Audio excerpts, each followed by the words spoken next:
우리 여기 계신 성도님들은 이 자연을 보시면서 참 아름답구나 감탄한 경험이 있으십니까?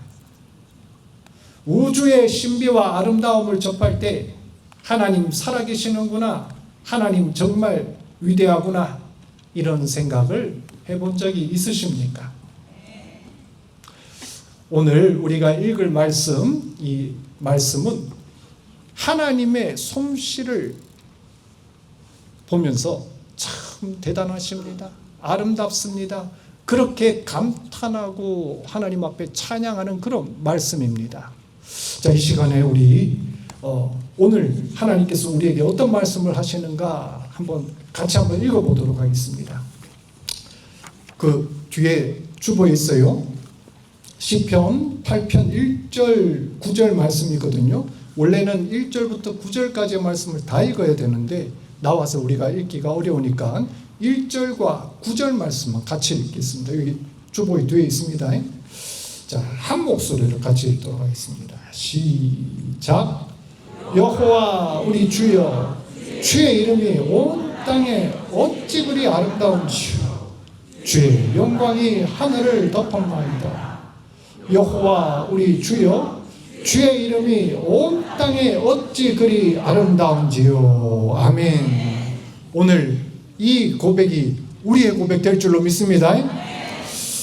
제가 초등학생 때 강원도 철원이라는 곳을 교회에서 놀러 간 적이 있습니다. 근데 밤에 캠핑을 하는데 우연히 밤하늘을 봤어요. 근데 그때 제가 태어나서 처음 은하수라는 것을 보았습니다.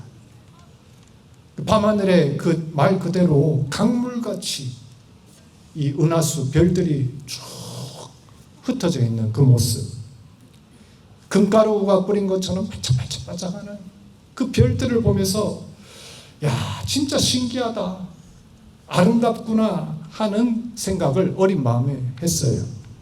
지금 30년이 지났는데도 그때 그 감격, 그 장면이 제 머릿속을 떠나지 않고 있습니다. 우리 모두는 이런 경험을 한 적이 한 번쯤은 있을 겁니다. 봄철 추위를 이기고 땅 속에서 올라온 그 여린 연두빛 새싹들을 보면서 여름철에 비견 뒤에 갑자기 하늘에 펼쳐진 그 선명한 7색깔의 무지개를 보면서 가을철 온 산을 캔버스 삼아서 울긋불긋 색깔의 잔치를 벌이는 단풍들을 보면서 겨울철 온 천지를 한 가지 색으로 뒤덮어버리는 그 하얀 눈풍경을 보고 있노라면 우리는 어느샌가 자신도 모르게 야, 아름답다, 경이롭다, 이런 말을 내뱉게 되지요. 그런데 어떤 사람들은 아무리 자연의 아름다움이나 신비함을 경험해도 하나님을 찬양하지 않는 사람들도 있습니다. 어느 일본의 한 천문학자가 밤하늘에 있는 그 수많은 별들을 관찰하다가 이 광활한 우주에 비해 자기는 티끌조차 되지 않는다, 나는 정말 보잘것없는 존재구나 라는 생각이 들어서 허무감을 느끼고 유서를 써놓고 자살을 했답니다. 그에 반해서 최초의 여성 천문학자 마리아 미첼이라는 사람은 우주를 관찰하면서 정말 한치도 오차 없이 운행하는 그 별들을 보면서 세상의 모든 자연 법칙의 공식들은 하나님께 바치는 찬송가다, 이렇게 고백을 했답니다. 똑같은 자연을 보고 똑같은 우주를 보면서 어떤 사람은 하나님의 창조의 신비를 발견하고 하나님을 찬양하기도 하고, 어떤 사람은 유물론적인 사고로 인하여 허무감을 느끼고 자기 비하로 자살을 선택하기도 합니다. 사람은 자신이 보고 자신이 믿고 싶은 그것을 보게 됩니다. 하나님을 믿지 않는 자들은 자연 속에 펼쳐진 그 하나님의 계획과 섭리를 절대 발견하지 못하지요. 그리고 자신의 제한된 눈과 머리로 이 세상을 해석하려고 합니다. 마치 이거는 코끼리를 보는데 장님들이 코끼리를 보는데 장님 세 사람이 한 사람은 코끼리를 더듬은 다음에 이 다리를 만진 장님이 뭐라고 해요? 코끼리가 기둥 같더라. 코를 만진 장님은 코끼리가 밧줄 같더라. 배를 만진 사람은 코끼리가 천장 같더라 하는 이야기하고 똑같은 그런 이야기입니다. 그래서 시편 14편 1절에 뭐라고 하느냐? 어리석은 사람은 그의 마음에 이르기를 하나님이 없다 하는도다 했습니다. 정말 지혜 있는 사람은 이 우주와 자연 속에 펼쳐진 하나님의 존재와 섭리를 절대로 부정할 수가 없습니다. 오늘 시편 8편의 이 시인도 이처럼 아름다운 세상을 관찰하다가 놀라운 사실 한 가지를 발견하게 됩니다.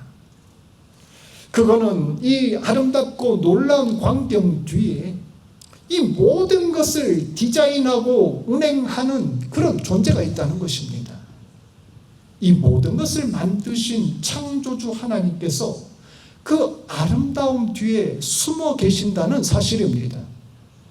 그리고 이 만물들이 모두 하나님의 그 아름다운 이름을 증거하고 찬양하고 있다는 사실을 믿으시길 바랍니다. 시편 8편을 흔히 창조 시편이라고 별명을 붙입니다. 하나님의 창조 사역을 찬양하는 시편 이런 뜻이지요. 이 시편의 특징은 처음과 마지막이 동일하다는 특징이 있지요. 우리 아까 읽었지요. 1절에 여호와 우리 주여 주의 이름이 온 땅에 어떻다고요? 어찌 그리 아름다운지요. 어찌 그리 아름다운지. 감탄으로 시작해서 마지막도 어떻게 마무리합니까? 어찌 그리 아름다운지요. 동일한 감탄으로 마무리를 짓습니다. 우리가 하나님께서 창조하신 이 세상의 아름다움을 발견할 때 그 속에 숨어있는 놀라운 신비들을 깨닫게 될 때 우리는 우와 하고 단말마의 탄성을 지을 수밖에 없습니다. 하나님께서도 이 세상을 만드신 후에 그것을 보고 참 좋구나 감탄을 하셨다고 하지요. 그러니 우리 인간이야 오죽하겠습니까? 우리는 자연을 통하여 하나님의 살아계심을 분명히 알 수 있습니다. 우주와 자연의 신비를 깨달은 사람은 도저히 하나님의 존재를 부정할 수가 없습니다. 로마서 1장 20절 말씀, 창세로부터 그의 보이지 아니하는 것들 곧 그의 영원하신 능력과 신성이 그가 만드신 만물에 분명히 보여 알게 되나니 그러므로 저희가 핑계치 못할지니라 하였습니다. 만약 하나님이 안 계신다라고 가정을 하면 만물 가운데 들어있는 이 놀라운 질서와 법칙들 그리고 아름다움을 설명할 길이 없기 때문입니다. 그래서 시편 기자는 이 시의 처음과 마지막에 주의 이름을 찬양합니다. 세상의 처음이 주님으로부터 시작했고 마지막이 주님으로 마치기 때문입니다. 주님께서는 온 세상 역사의 처음과 마지막이 되는 줄 믿으시길 바랍니다. 시인은 하나님의 이름을 찬양한 다음에 이 세상을 들여다보기 시작합니다. 하나님께서 창조하신 이 세상 안에 도대체 무엇이 있는지를 살피기를 시작합니다. 우리가 오늘 읽지는 못했지만 3절을 보니까 주의 손가락으로 만드신 하늘이 있습니다. 그 하늘을 우러러보니 세상 어떤 보석보다 밝고 아름답게 비추는 달과 별도 있습니다. 7절을 보니 이 땅에 온갖 동물들이 있고 공중에는 새들이 있고 그리고 셀 수 없이 다양한 바다의 물고기들이 있습니다. 이러한 피조물들의 다양한 모습, 정교한 모습들을 볼 때 우리는 하나님의 지혜와 솜씨에 감탄을 금할 수가 없는 것이지요. 4절에서 시인은 하나님이 만드신 이 아름다운 자연, 온 천지 만물 가운데 서 있는 것이 다름 아닌 사람이란 사실을 깨닫게 됩니다.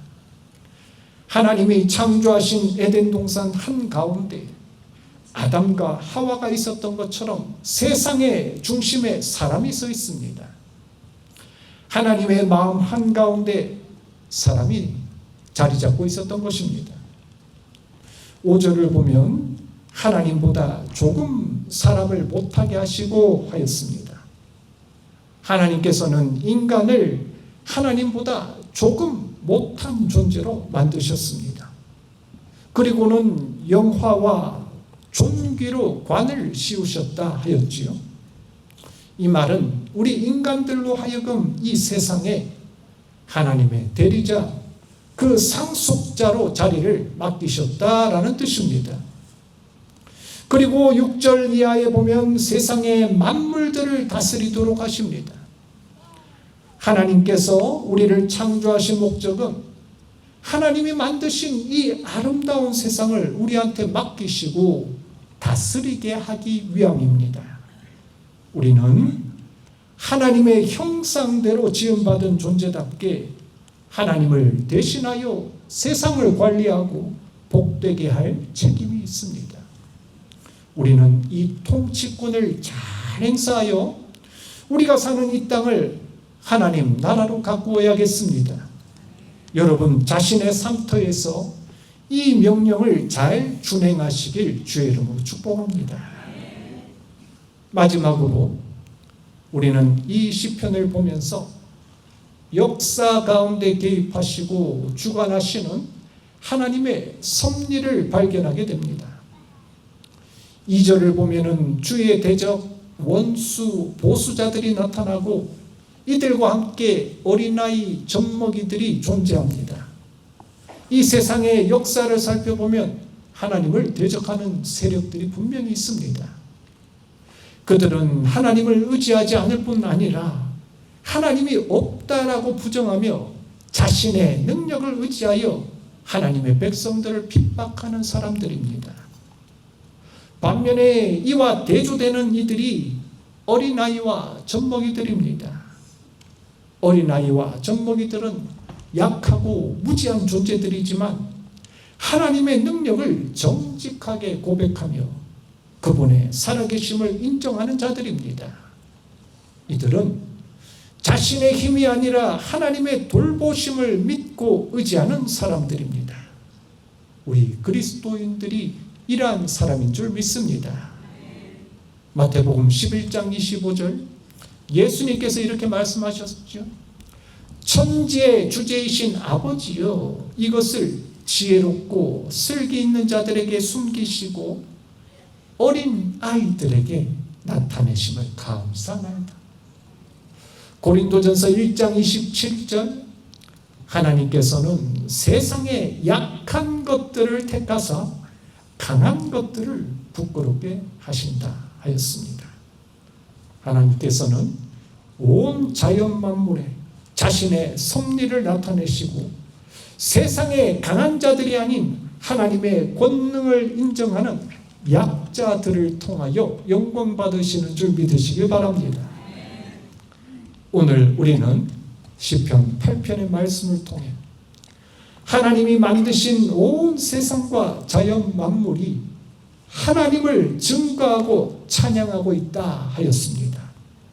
또 하나님께서는 그 자연 만물 속에 우리 인간을 두셔서 다스리게 하셨다 하였습니다.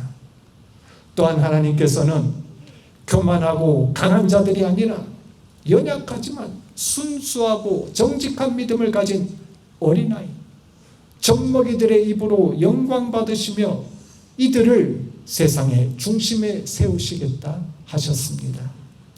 여기 계신 성도 모두가 이러한 믿음으로 하나님의 살아계심을 인정하고 찬양하며 복된 인생 살아가시길 주의 이름으로 축복합니다.